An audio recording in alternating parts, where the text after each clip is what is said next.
and solve the hardest problems that will be the most consistent thing in your business life. Your intelligence will additionally bring uniqueness to your company because it is something that can't be copied from others. Each situation is unique to itself. Then the next factor is you've got to have a lot of patience, and it's a key issue when you are talking about businesses in Nigeria. We're going to talk about longevity, why businesses in Nigeria don't go from generation to generation. One of the core reasons is lack of patience. You've got to be patient and be ready to continue even if you lose the first battle. It is important because the war is still not finished. This is only the beginning of your journey as an entrepreneur. You need to understand that your entrepreneurial journey isn't an easy one from A to B. Let me give you an example. We started in 1992, and one of my colleagues is here with me, Dapo. And within 6 months, we broke even. It was amazing. At the end of 1 year, we paid dividends to our shareholders. All of them were coming to meet me behind, can we buy more shares? And we grew from 7.5 million, 25. We grew, we did well. At the height of the business, our group was billing about over 11 billion. We started the business with less than 2 million naira. Billion, over 11 billion, we were doing well. Then suddenly, things got so bad, you have no idea how bad. I think in 2017 or 6, I can't remember, we did less than 500 million business. We had done over 11 billion, and it was enough to discourage everybody to give up, go do something else.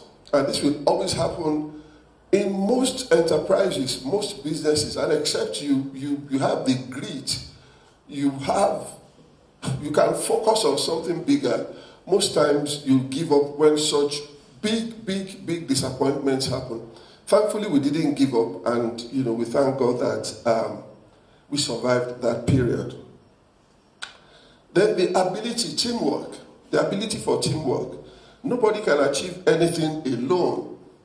Everybody talks about Jesus Christ. Jesus Christ is God.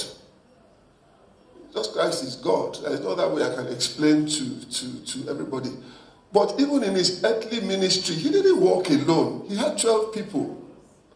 He could have walked alone. He created the heaven and the earth. He could have done literally anything he wanted.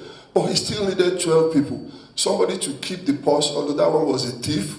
Somebody to go and buy food. He gave roles to people.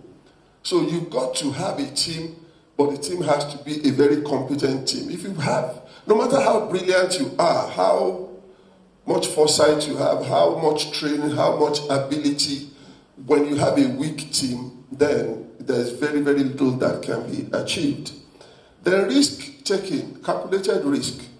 This is indeed one of the most critical questions. Are entrepreneurs taking enough risk?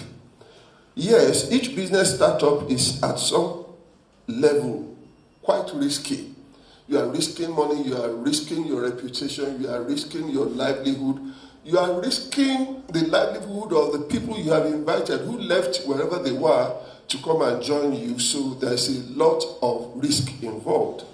However, more important is how a successful entrepreneur takes risk. Risk itself is not bad, but there are factors that are supposed to support risk, and those are the issues that we are talking about. The word calculated risk is the most appropriate word for this characteristic. You need to use risk management principles if you are going to succeed. The next factor, of course, in entrepreneurship is self-confidence as a key success factor. Self-confidence is a significant and key success factor for entrepreneurs. I think that nobody will become an entrepreneur if he doesn't have self-confidence in himself, primarily related to start and manage his own business. You've got to project that confidence. Even if you feel differently inside you, you need to project it. People will see it. These are the things that are going to make the difference from getting that piece of contract or business or not. And then it's helpful when you have experience, and that's the 11th factor. Sometimes experience is in a category not so required as a factor, but it is something that will increase your business potential, energy. As an entrepreneur, you must employ all present and previous experience you have in the business that you are building. I brought all of the experience I had acquired in Lintas to PromoServe. I took all of those to Premier Garnet, and the longer you work, the more experience you acquire. Then, great talent. An entrepreneur must be talented. Talent is something inborn in an entrepreneur. You can't buy it.